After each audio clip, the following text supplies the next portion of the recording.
I'm pissed off. You're muted. Right to the jump. I just unmuted myself into it. I've watched the film 3 times already. I'm pissed. I'm just aggravated. We are live. Welcome aboard. I'm your host, Blake Ruffino. Alongside me is my co-host, Joe DeLeone. Oh, boy. I did not think the game was going to play out the way that. Well, okay, look, I will say this. I'm pissed off because I wanted a close game, and I don't think it's. I'm not putting blame on LSU, and we're going to get to what my takes are in this. And LSU fans, this is going to be really surprising, but I'm not going to take a massive dump on you guys. I'm not going to, take any shots. Well, I don't think it's on you guys as much as everyone's painting it out to be. That game, if you look at the box score, it looks bad. But if you watch that game, it was early momentum not going in LSU's favor that just eventually their luck ran out. It is so hard to play 4 quarters when you fail to convert 2 fourth downs in the red zone. 3. Mm-hmm. It's impossible. Well, number one, okay, the game was closer than it played in the final score, right? LSU's down 7. They're driving. Malik Neighbors slips and falls. It's an interception. LSU can't contain defensively. They got problems in the secondary. And look, I'll discuss it tonight on AYS. We'll discuss it tonight here. We'll give a recap of Florida State and LSU. But, Joe, this is 1,000% when we did our playoff predictions, and I had Florida State in there and got laughed at by a lot of people. This is why I had Florida State in my top 4, because they are that good. Yes. They are as advertised. That defensive line, June, you're going to have to tell me a better defensive line in the country. Because Georgia's? No, I mean, they got pushed around this week. Yeah. I mean, they were not up to par. But here's the thing. You know what, Joe, if I would have gone in this game and said Jared Verse would be a non-factor, what would you have said? I would have been stunned. Well, he was a non-factor. Outside of the hit that led to the incompletion, he did not do anything. He was a non-factor. Will Campbell shut him down. He was a non-factor. And despite that defensive line was all over Jaden Daniels. All over him. And you guys couldn't run the ball up the middle. And for some reason, there was a bit of an offensive stubbornness trying to keep going back to that. Oh, dumb. I don't know, man. That's where I'm at, is that I think this is more of a takeaway on Florida State than it is on LSU. And for some reason today and all of last night, it was take as many shots at LSU as possible. Maybe I'm getting a little soft because I've been doing the show with you so long, but I don't think that the blame goes on LSU, and instead we should be giving credit to Florida State. That's the reality of the situation. We'll talk on that. Joe and I will give our top 10 teams. One team I'm sure Joe's going to be excited that is in my my top 10. Oh, yeah. Florida State's going to be in my top 3. I'm sure they're in your top 3 as well. Yep. I don't think you can dethrone Georgia. We'll talk on all this as well in a big matchup. Alabama and Texas. We'll talk about this on Wednesday, but we also will talk probably the second biggest matchup. Joe, what team is really back? Look, I think Texas A&M really impressed me. And everybody says, well, Blake, they play New Mexico. I don't care if they play Rudy Poo Tech, Joe. I know when I see wide-ass open receivers and them connecting the ball down the field and Jimbo not – Joe, he didn't call a play. Bobby Petrino ran that offense, and look what they did offensively. Defensively, they look good. Guess what? They have a really good wide receiving room. They're really good on both lines of scrimmage. Surprisingly, and it really hurts my heart that I'm going to have to agree with you on this game probably when we get to this preview of this game. Miami's about to get run out the freaking stadium. I don't. Okay, see, that's where I don't agree with. I don't agree with that part. I think that Texas A&M will likely win. A little bit of a spoiler alert, but Miami, man, dude, Miami looked good, and we're going to talk about that. I had some close eyes on that Miami of Ohio game because I bet on it. I just think that, though, no matter what, who wins this game, this is going to be a nice little notch in the resume that you can throw on there and say, like, hey, look, we beat a premier brand. Look at that. And it's going to maybe help carry some momentum for the rest of the season. I'm not going to run away from this. Elks says, damn, Blake is 0-4. I went 5-0 last week. I'm on the verge of going 0-5 this week after not being humble and talking shit to Joe last week. Maybe Clemson pulls it out for me. We'll find that out here tonight. And also, like we just mentioned, we'll talk Texas A&M Miami in this preview. So, Joe, let's get rolling. We got a lot to discuss, a lot to break down.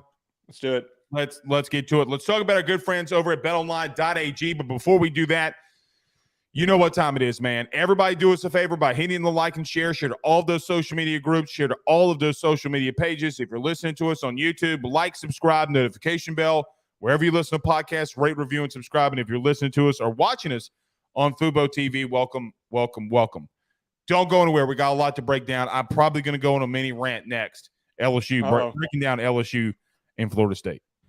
BetOnline is the fastest and easiest way for you to wager on all of your favorite sports, contests, events with the first-to-market odds and lines. Find reviews for all the news for each league, including Major League Baseball, NFL, NBA, NHL, combat sports, college sports, esports, and even golf.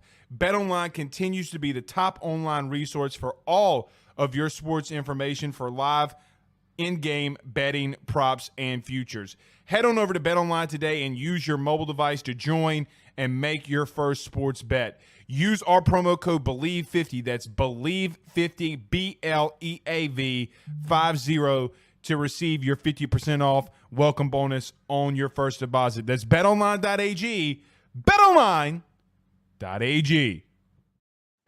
We're back. I have to say something, by the way. I have to say something before I know that you're going to go off. The Texas fans that are like taking the stupid victory lap like after LSU. They are all over this LSU. You beat Rice. You guys beat Rice. Shut the hell up. When you get your ass kicked by Alabama, we're going to have a completely different conversation. I can't stand Texas fans. It's them in person. It's them online. Shut up. God. Sorry, Blake. That pissed me off last night. Dude, they are taking a victory lap on LSU. You beat Rice. But let's talk about your accomplishments. LSU and Texas aren't rivals. I'm sure part of it's the shit talking that we've done on this show, but I just think the whole thing's comical. They have no leg to stand on. I agree. Well, we'll preview them this week. I'm sure both of us will be leaning Alabama. Joe, let me start off here. LSU fans are going to get mad at me in saying this. And your unbiased opinion, let's see if you agree. Jayden Daniels looked a lot better in the pocket last night, throwing the football. Did he miss some throws? Yes. Okay, a lot of quarterbacks miss throws. You cannot have drops on crucial third downs. You can't. Does he have to make better decisions? Sure. I agree. He does. Having him drop back to pass 44 times is not his game. It's not his game. He averaged 18 yards per carry when they ran draws, some of the zone reads, and one of them he got tackled for a loss. Schematically, LSU was lost offensively. If you're gonna do what you did now, stay with me. I'm not calling for Jayden to be benched. That's not what I'm about to say here. Okay. If you're going to run this type of offense, you got to put in Garrett Nussmeier.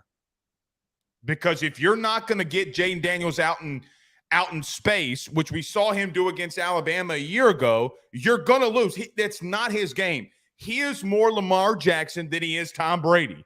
That's not a hot take. It's not a hot – No. He is more of a – Josh Allen in the sense of that he wants to improvise what he's doing.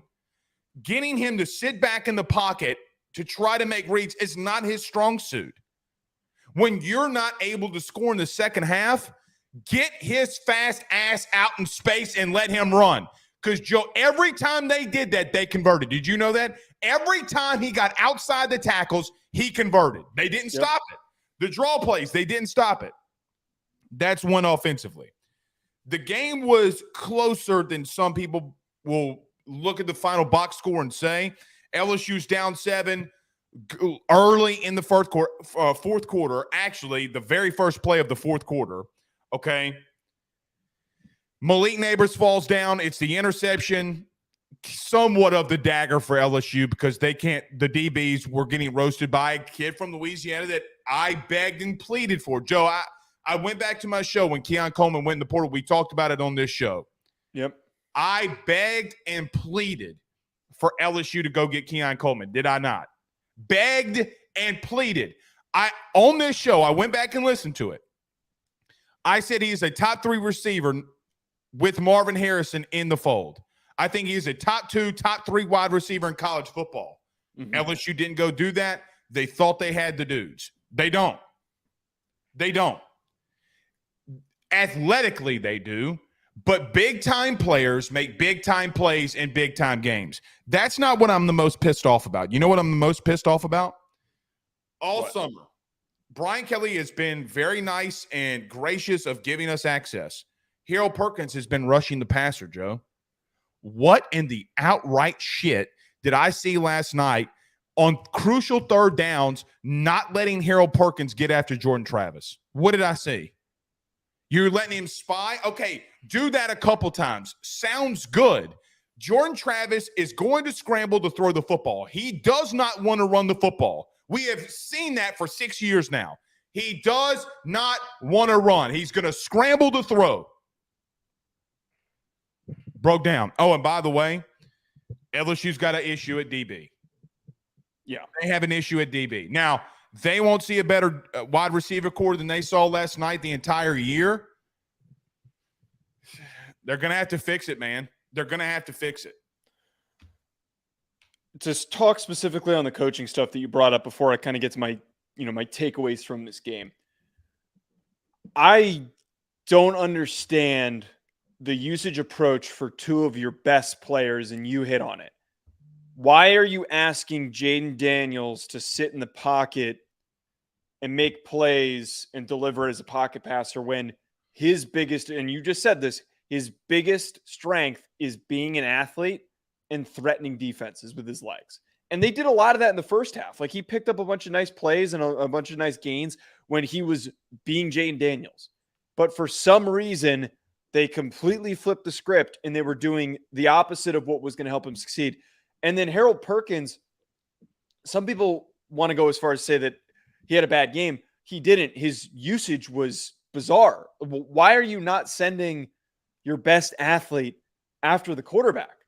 I think that the quote was from Kelly that last year it was a lot of see ball, get ball. And we're trying to get him up to speed on being a good defensive player.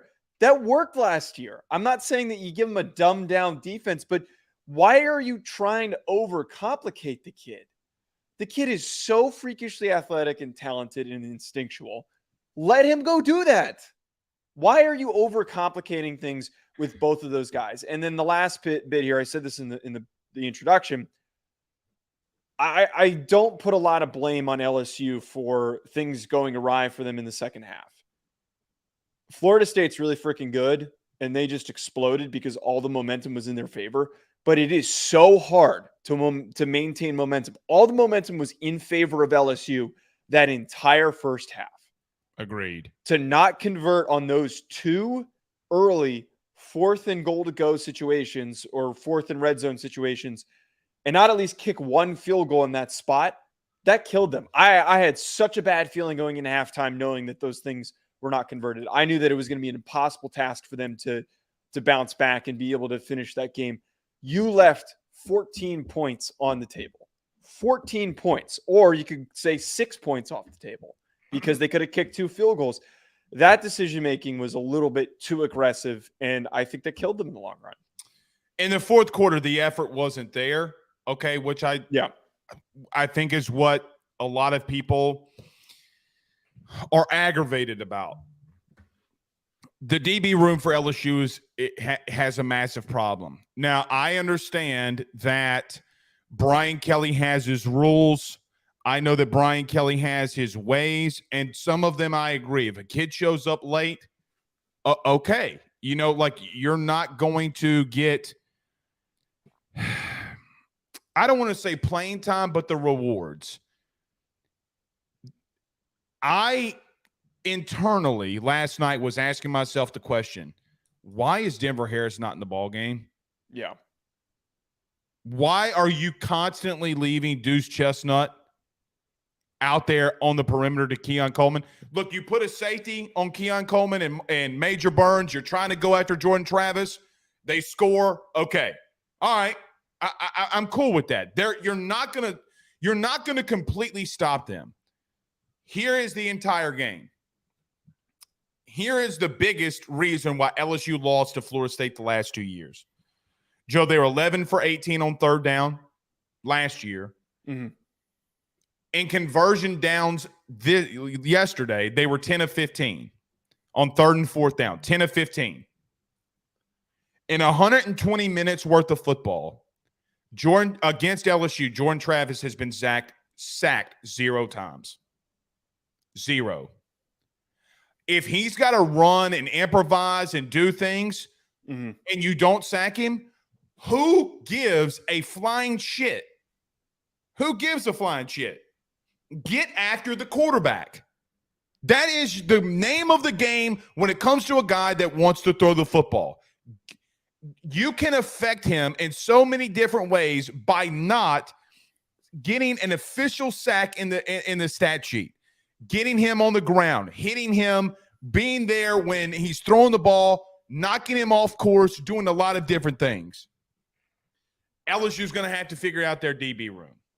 And I do think that there's a lot to be said in us being at all those practices and Jane Daniels and Garrett Nussmeier eating up this DB room. You know why they were? Point blank, because the DB room was not that good, and they're not that good. They're not. This isn't the LSU of old. They don't have the guys in here. Now, there is one thing that I will give Brian Kelly a little bit of a pass on. Mm-hmm. Because of last year, him winning the West, him going 10-4, we forget that he came in with 39 scholarship players. He does have to rebuild, okay? You got to give him that. But you've had a little bit of time to get the right amount of DBs in here. Keon Coleman should be a Tiger. That's the bottom line. So I look at this game and see, look, you're one possession. It's one possession in the fourth quarter. Receiver slips. It's an interception. It is what it is. But not being able to run the football really pissed me off. It really pissed me off. And we talked about this defensive line, Joe, so much in the offseason, or non-playing portion of the year. We talked about them so much, and they stepped up. But here's the crazy thing. What if I think I told you that, yeah, I told you this I don't think it was in the show. Maybe it was. I can't remember. If I would have told you that Jared Verse and Braden Fisk would be somewhat non-factors in the passing game, you would have looked at me like I was crazy. Yes. And you know what? They were non-factors. They were non-factors. Statistically, they were. Oh, not even that. He only had Verse only had one pressure. It was the incompletion that Jane Daniels was throwing the football. That's it. Will Campbell shut him down the entire rest of the game. That is the truth. Joe, he didn't do anything in the run game. The eye in the sky doesn't lie. 66 in White last night dominated potentially a top 10 pick outside of one pass rush. If you would have told me that, I would have said, well, shit, if you neutralized Verse, then LSU's got a shot. They got away from what they did best last year. They overcoached themselves. I think it's a good way of putting it. They overcoached themselves. Run the ball. The game is won up front. You have to run the ball. You know what Saban did? My quarterbacks suck ass. Look, let's call it what it is. Saban said, I don't have a quarterback. You know what I'm going to do? I'm going to go get big, giant behemoths up front, and I am going to kick your ass. You got to get your best playmaker out in space. They failed to do that. Look, the coaching issues obviously were clear for LSU. And one thing I want to focus on here, and I have to put this out there. Big reason why I'm not super down on LSU is because of who they just went up against. I still think that LSU is good enough to finish as a top 10 team at the end of the season.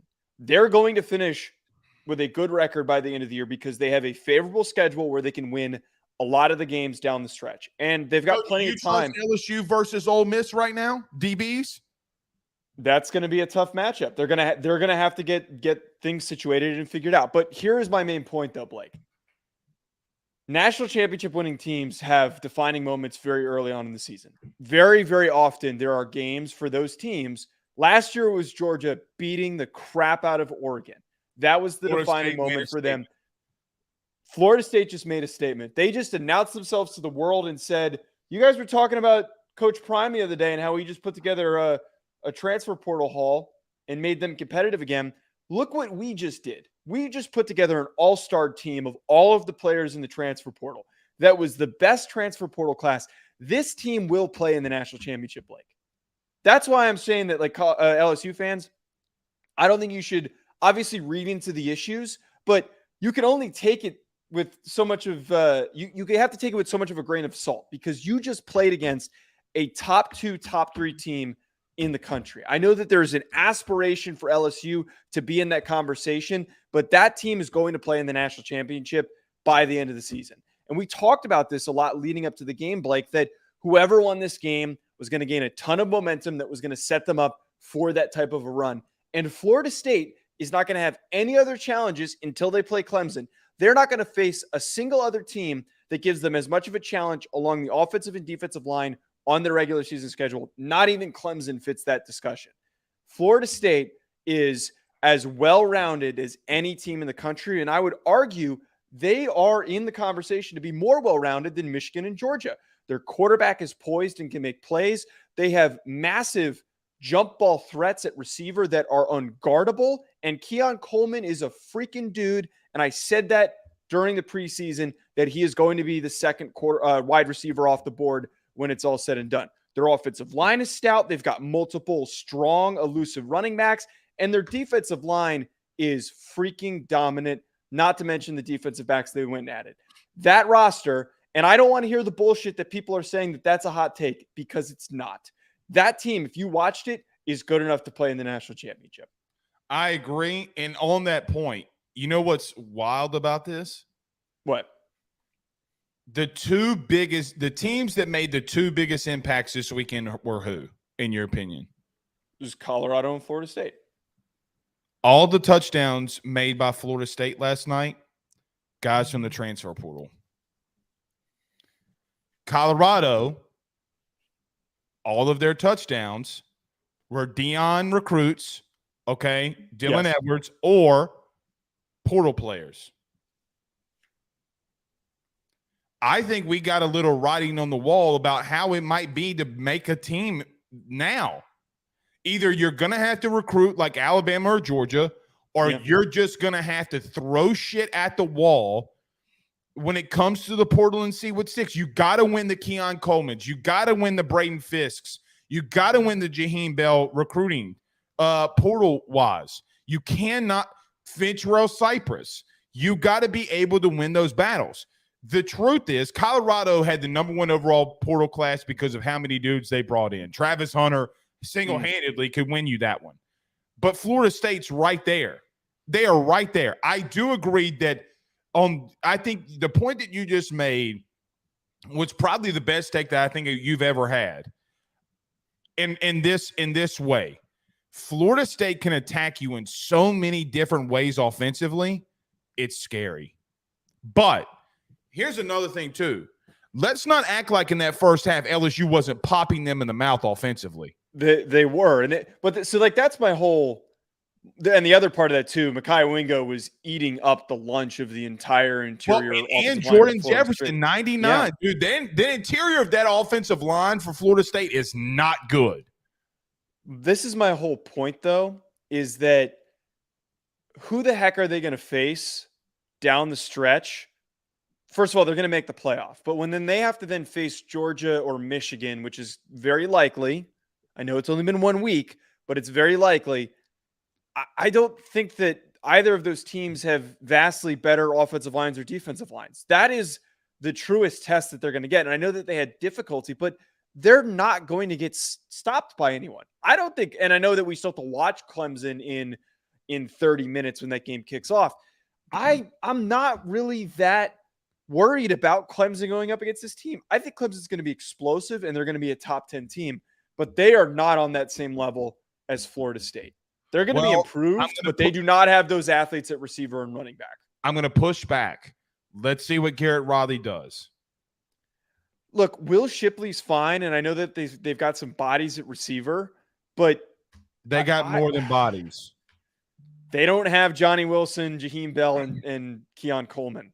Those dudes, that is the best and offensive weapon arsenal in college football right now. I agree. There's not a I do think from a wide receiver perspective, I would tolerate the debate of Ohio State.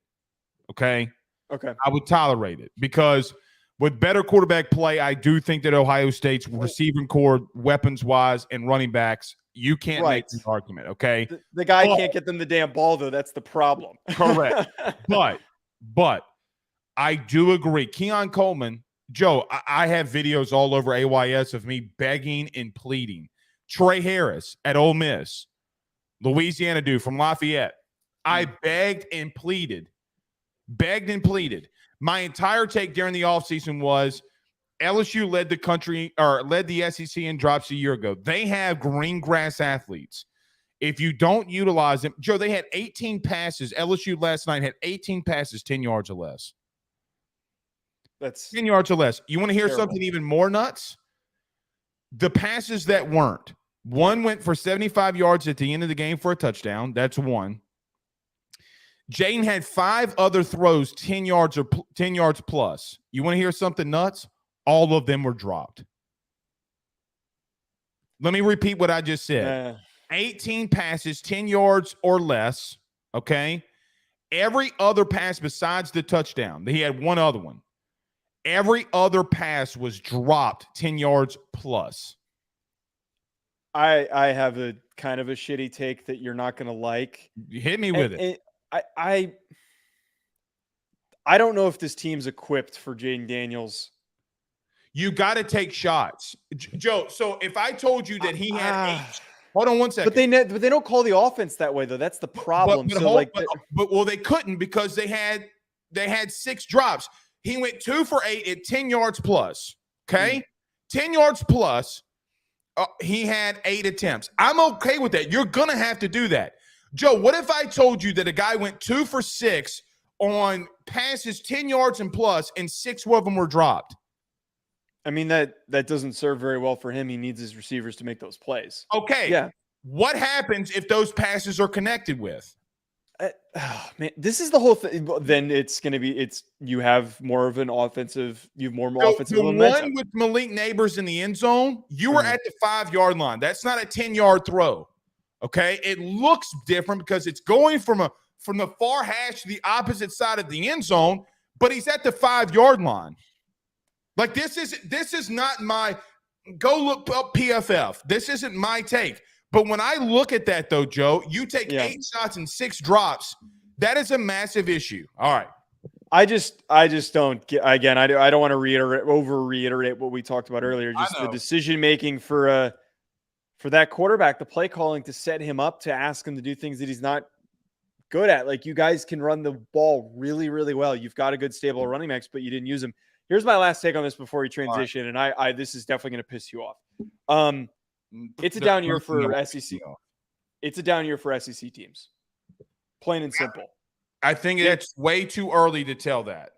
I was just about to say I'm overreacting a little bit. I am admitting that I'm overreacting a little bit, but in all of the non-conference primetime premier matchups where it was painted out to be that these SEC teams were going to start off the season strong, not only did a bunch of them lose, they didn't lose in the best of fashions. And I'm pointing at the fact that South Carolina looked really sloppy. They gave up 9 sacks. Florida looked completely inept offensively, That's and they the couldn't move worst the team ball. In the SEC, though. I don't know. In the SEC. If Alabama right now, Vandy on the road is a 6.5 point dog. On the road. Alabama needs to regain the momentum for the conference because right now things are not looking very good. The Pac-12, did you know the Pac-12 is undefeated right now in all their non-conference matchups? Well, they Undefeated. didn't have they're undefeated, period. They're 13-0 in all of their games. Right. They're 13. All the games that they played. Right. I don't know. It just feels weird. And all the top teams played FCS or and what's G5 crazy programs. is that conference is going kaput. That's the craziest part. And we could probably put our tinfoil hats on right now and say, how does the conference with all these competitive teams end up shutting down because they were unwatchable? But, we don't need to go down that rabbit hole. The only thing I would say is Oregon scored 81 points. They played Rudy Putek, Portland State. Mississippi State played my alma mater. And quite honestly, got the ball shoved right down their throat. They got inside the 20 Southeastern, looked like the Bad News Bears. It's just the truth. Yeah. All right. Yeah. Want to go to our top 10 teams? Let's do it. Let me go ahead and let the chat get after my ass on this one. Here's my top 10. Georgia at number 1. Michigan. Florida State goes in at number 3 for me, Joe. Alabama, number 4. Penn State, number 5. Ohio State, number 6. USC, number 7. Clemson, number 8. LSU, number 9. I'm going to get pushback on that, and I get it. Number 10, Notre Dame or Oklahoma. Pick them. I think we have really similar top 10s. And look, I give me shit also. I'm not an LSU fan. I kept LSU in my top 10. I'm not going to completely remove a team after a loss, especially against one of the best teams in the country. Now, if they lose another game, I'm not going to hesitate to completely take them out of the conversation entirely. My top 10, I ended up going with Georgia number 1, Michigan number 2. No movement for them because they played nobodies. Florida State at number 3. I think that the minute that there is any doubt cast in either of those top 2 teams, I am moving Florida State up. Or once Florida State beats Clemson, I'm going to probably end up moving them up. Washington at number 4. They kicked the crap out of Boise State. I know that it's just Boise State, but for Michael Penix to go for over 400 yards, 5 touchdowns, kind of a similar feel to the way that Florida State's offense looked, that they just, all the receivers were wide open, easy flow moving the ball. Boise State's not a slouch. I moved them up to number 4. USC number 5. I debated putting them above Washington, but my concerns for their defense is holding me back on that. Number 6, Penn State. 7, Ohio State. Big move back on Ohio State. Number 8, Alabama. You guys didn't play anybody. I'm not moving you up. Number 9, LSU. And then number 10, Oklahoma. I didn't want to put Notre Dame in there yet because I think if Notre Dame stomps NC State, which is a quality ACC team, but Notre Dame should beat the crap out of them, I think I'm going to make that argument that they should be a top 10 team. The argument that I would, and I can't believe I had to go in here and defend Notre Dame, the argument that I would have on what world are we living in? in a neutral, I know you defending LSU, me defending Notre Dame. It's weird. I agree with you on Oklahoma, and that's why I said Oklahoma or Notre Dame. But besides Notre Dame or Oklahoma, name a team that should be ranked ahead of them.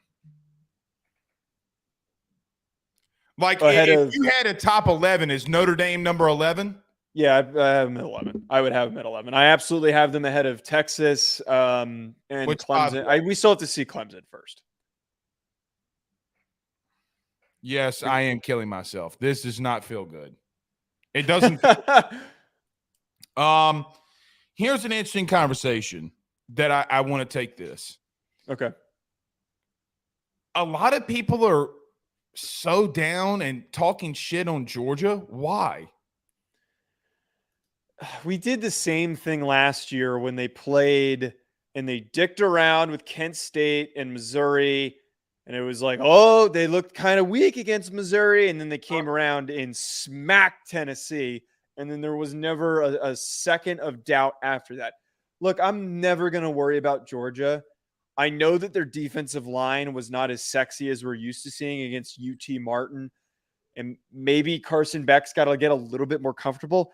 If anyone's going to figure it out and if anyone's going to show up and have, a little bit of a slow week against a bad opponent, it's going to be Georgia. They notoriously do not show up against bad opponents and rotate a lot of guys. I'm not worried about it. They do play a lot of dudes. They played a lot of dudes. I thought that was Martin's also a ranked FCS team. Like, it's not like they're playing Presbyterian or something like that. Like, if you're playing half-assed, which they did, it's gonna look a little bit rough on some plays. I agree. And you're starting a quarterback for the first time, right? Like, and you know what else is crazy about Georgia? Like, bro, they won a game against Clemson with JT Daniels. Think about that for a minute. That's insane. You want to know how really well coached they are? They won a game against a ranked opponent. Actually, no, they weren't a playoff team, but an 11-win team in Clemson. They won it by playing JT Daniels. Oh, and by the way, they didn't score an offensive touchdown. They had a pick six. Yeah, that was a horrendous out. I completely forgot. That game has been just pushed out of my memory because of how just offensively disgusting that was on both sides. Again, they're going to figure it out. And, like, of course, the weird thing is that there is kind of this hyperfixation on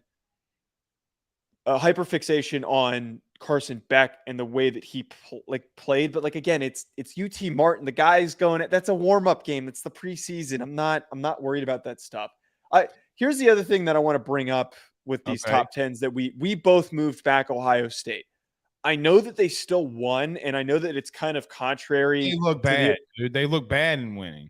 Their whole offense is really shaky. And I know that sounds weird that we're making excuses for Georgia, but we're questioning Ohio State. If your top two receivers don't go over 20 yards, that's a problem. It's a quarterback problem. It's an offense problem. It's an offensive play calling problem. They got to figure it out. I'm not bought in on them at all. Like I said on Wednesday, and I'll continue to say this, I am not – I agree and conceded to you the fact of pushing them back, but I pushed them back to 6. I had them at 5. Okay? I pushed them back a spot because Drew Aller went in there and had a better performance than Devin Brown and Kyle McCord. That's the reason for the flip. I just don't want to write off Ryan Day right now and say that they're going to be bad. I can't. I'm not going to do it. I can't do it. Like, so for an example, do I deep down believe that Notre Dame and Sam Hartman, now that we've seen multiple weeks of Sam Hartman and Notre Dame, can they beat Ohio State? Yes, they can. We've seen it. Early in the year, we've seen it. But there does come a little bit of time in this that, okay, I want to see it to be proven. Because regardless of what you want to say about Ohio State, in the North, they've been the juggernaut. Okay, well, Michigan beat them the last 2 years. Okay, was cool. They still made the playoff and almost knocked off the reigning defending national champion, Joe. I mean, like, they were probably the second or third best team a year ago. And you can't argue that. I'm just not going to write off Ryan Day yet. I cannot do it. I don't know. I've kind of already mentally written him off. But the thing that gets a little tricky for me is I'm not really in on James Franklin. I will say, though, to kind of bring up that point. But if you got in a quarterback battle, I told you this during the offseason. If you got into a quarterback battle, Drew Aller's going to win that battle. Yes. Yeah, absolutely. Absolutely. And so that's what's the interesting point. And I think that if you look at both of these games, I'm moving Penn State ahead of Ohio State. That's where a lot of the shifting ends up happening with my top 10 rankings, is that you look at the quality of the wins against very eerily similar opponents. Indiana is equally as bad, if not slightly better. West Virginia is equally bad, if not slightly better than Indiana. They're both terrible opponents that they just played. But I saw some signs of life and a lot of explosive capabilities from Penn State. They didn't win by a huge margin. They didn't put up 60 points, but they had a lot of splash plays. None of that showed up for Ohio State. I will say this, though. Ohio State's defense might be better than it was last year. And that was a big issue for them. Their defensive line looks tough. It looks physical. The guys that were problems last year are gone and they moved on to the NFL or whatnot. they are tough up front. Indiana's offensive line is not terrible. They completely shut them down, and they got after the quarterback. If they do survive in these games and at least win that Penn State matchup or somehow pull out the Michigan matchup, it's going to be because of that defensive line and that front seven. All right, one more thing on this, and I want to move to Alabama really quickly before we get to A&M and Miami. Okay. I went back and watched that Penn State game. They completely took the pedal off the metal when it came to what they were doing offensively. Joe, I looked at them and I rewatched that game. Do you know how many times they ran the ball on third down? And you get to a point where it's like, okay, do you agree with that? Do you not? Do you disagree with it? A lot of people were mad. Did you see this? Like Barstool and all those guys were mad that they scored at the end. Like I was blows the bed. I mean, but Joe, and so what? They covered. They have their entire second string offense in. You're not going to tell your second string dudes to just take a knee. Yeah, they got to get the reps. Yeah, Drew Aller is one injury away from the guy that scored. Okay, for Penn State, Joe. Anything can happen. Somebody can roll over his ankle. Knock on wood for them. But anything can happen in this. They completely took it the gas off, where I don't think Ohio State did. I think that they were trying to score. All right, last thing before we get to Alabama, or before we get to Miami and Texas A&M, your thoughts on Alabama? They played Middle Tennessee State, and I know that a lot of the things that are happening early on in week 1 and week 0 that we're trying to pull takeaways from bad matchups. I am not ever for a long time going to concede that I am wrong about Alabama unless they show up against Texas and they run all over them and they blow the doors off of them. But that offense looked smooth with Jalen Milroe. And I think that they made the right decision. That is what I will chime in and say. I think that they made the right decision going with Jalen Milroe because they were very easily offensively productive. That approach of running the football and making him, Milroe, a huge facet to the run game and working multiple running backs in. We talked about that during the offseason, that if they can do that successfully, they're going to be a competitive, really good team this year. I just don't have confidence that when it comes down to a 3rd and long and Jalen Milroe is challenged, that I can ask him to complete a pass that is going to be important for the outcome of the game. I got to see that. And we're going to get exposure to that against Texas. Can he do it? Can he make those important plays to help them win games? Can Quinn Ewers? Because wait. I at least know that Quinn Ewers can connect over the top. Like Jalen Milroe can't. I don't disagree with that, but I sent you the clip. Joe, he didn't connect against Rice. He's got dudes riding wide ass open and he's missing them. Let me hold on one second. We'll preview this on Wednesday. If this were any other quarterback, what would you say? If it were any other quarterback not named Quinn, you're saying Quinn Ewers, right? Well, correct. If I told you, let me just throw a random quarterback. Okay. Well, like what you just did with Daniels. You defended Daniels in the sense of, okay, well, he threw 8 passes beyond 10 yards and 6 of them were dropped. Okay, well, that's clearly not on him. However, Quinn Ewers went 0 for 8 in the same exact type of scenario, but he completely missed him. Yeah, the film does not look good. The film does not look good. We'll talk about that more on Wednesday. Let's get to this Miami and Texas A&M thing. Joe, I was kidding earlier about this, but in a way I'm not. I don't think that A&M is going to blow out Miami. But Connor Wegman's a dude. Okay. Connor Wegman is a dude. Defensive line, did you I don't care who they're playing against. Did you see him? I don't care. When you look like that, I don't care who you're playing against. If there's a top 3 wide receiver unit, Ohio State, Florida State, and I can't believe I'm going to say this, Texas A&M, they have weapons. weapons on top of weapons. The question becomes with me, if they can protect Connor Wegman with the weapons that they do have, Joe, and what we see, Bobby Petrino clearly calling plays. Jimbo talked about it in the postgame. Like, guys, did you see me with the play call? I had specific little things on a sheet of paper, and I let the coaches coach. Can't believe I'm going to say this, but I told you all offseason, I am really I'm not going to write in on a team that was 5-7 a year ago. What I am going to do is say they have dudes all across the field. It looks like Jimbo made a right decision here by going with Petrino and not calling plays. I'm just so intrigued by what they could be, and I can't believe I'm saying that. Well, you've always had a soft spot for Jimbo and Texas. I don't. I hate. Let me write this. Let me write this down right now. Okay. I as an LSU fan, I hate Texas A&M. I think they are pompous. I think that they are better than what they are. They haven't won a national title since 1939.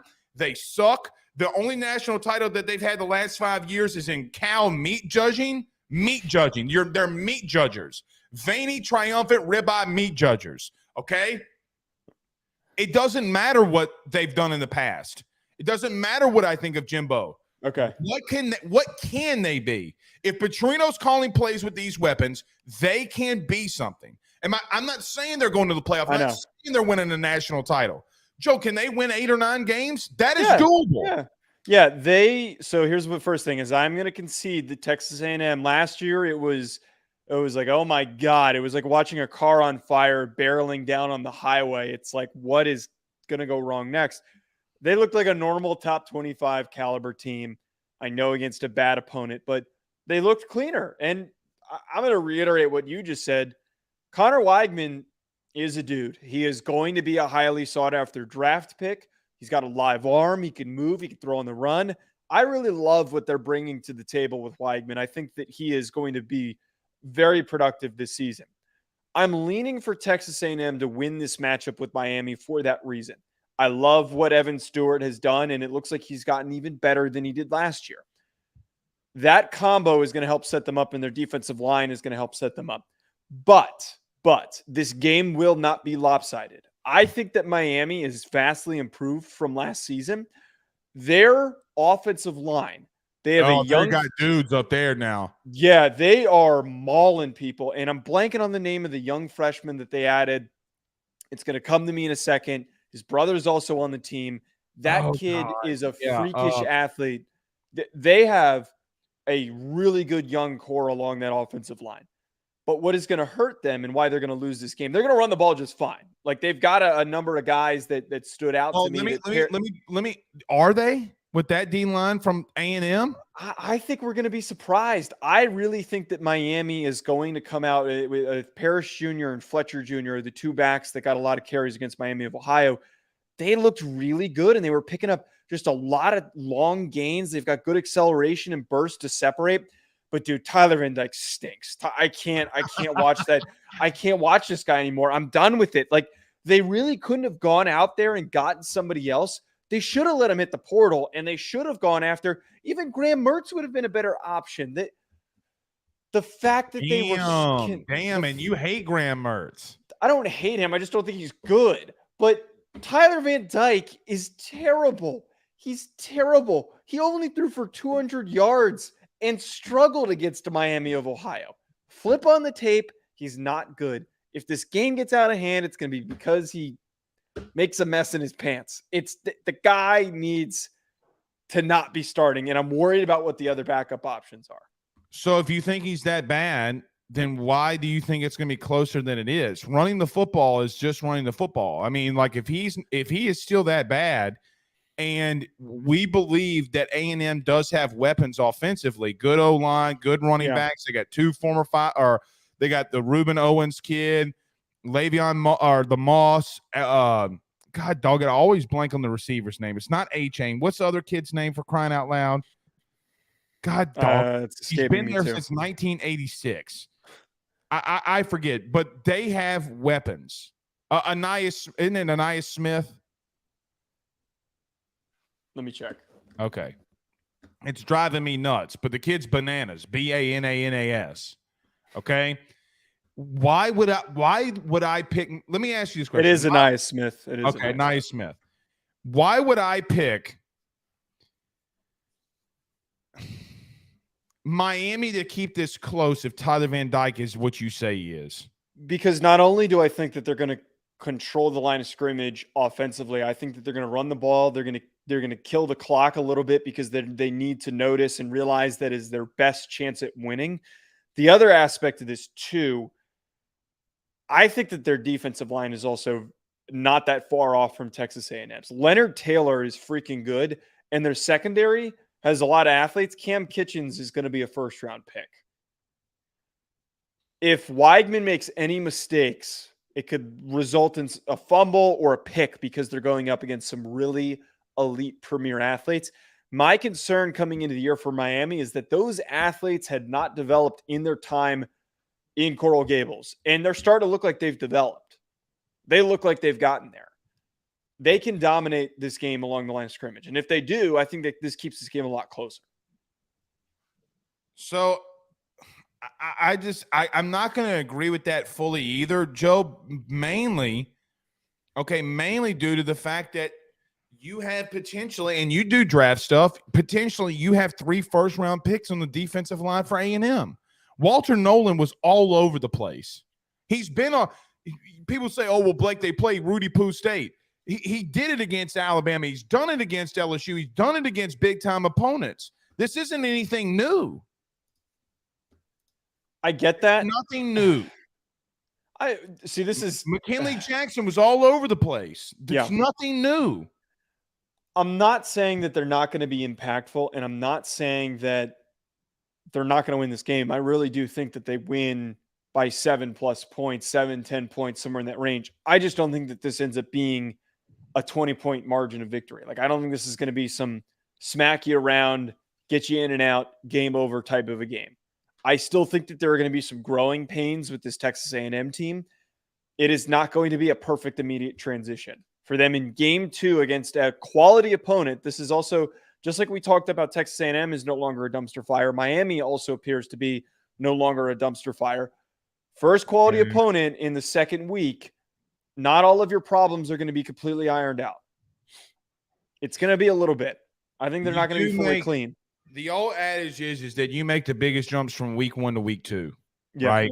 Okay.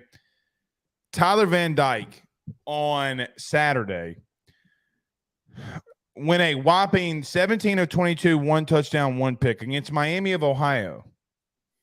That pick was bad too. Very bad. So bad. Oh, again, if you're going to give me if this comes down to if both teams are even, they're going to get theirs. Both teams up front are pretty decent. Give me the better quarterback. I'm going to go A&M here. So I'm assuming your pick is A&M. Do you have any type of score prediction on this one? I'm going to go with 31-24. Damn it. Is that what you're going to go with? I went 31-21 A&M. Okay. I think that's realistic. I think it feels a lot bigger than the 10 points. You think it's going to be a garbage time touchdown at the end? Kind of keeps it a little closer? No. Well, for Miami, yes, I do. Okay. Yeah, I do. I think they run one in late, and it just, you're like, oh, well, they kept it close. Now, you know what's interesting here, Joe? If the SEC and A&M loses to Miami, a lot of people are going to be talking shit about the SEC. Oh, I am going to absolutely be talking shit about the Texas SEC. Beats Alabama, the SEC is going to hear a bunch of shit. But you know what? I don't want that to happen at all. Continue. Sorry. Well, the only thing that I'm going to say is good on it. Good on it. It's good for college football. There's balance.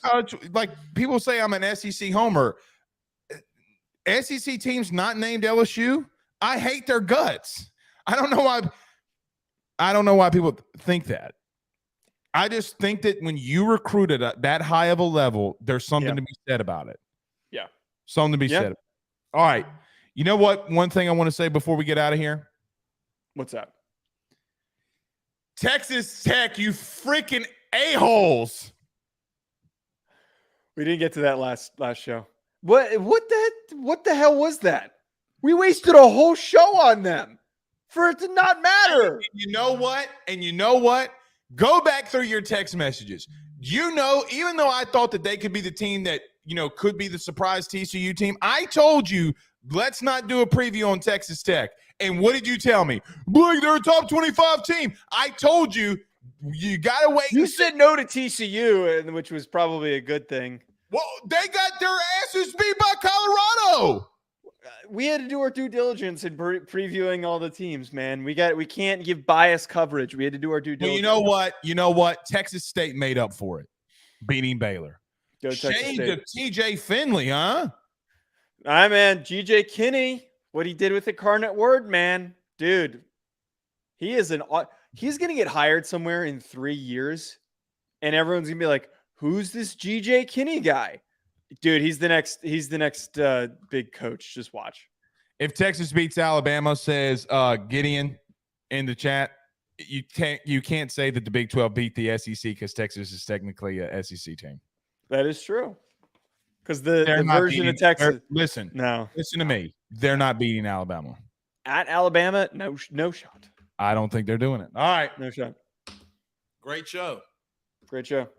Pray for me. I am. My heart hurts. Can I tell you what last night felt like? What? Did you ever get dumped in high school? No, I didn't in college though. I felt like I got dumped last night. Look, I don't want to hear any complaints because that was week 1. You didn't sit through the 2012 BCS National Championship game. No, I sat through the 2011 one. How lopsided was that one? 21 to nothing, wasn't it, guys? When LSU couldn't get past the 50-yard line. You will never endure a more that is the most embarrassing championship game in any sport. Notre Dame, Alabama, the whole Manti Te'o thing. Nothing will top that. That's true. Haha, y'all had Te'o. At least we don't have that. All right. We'll see y'all Wednesday, guys. Peace.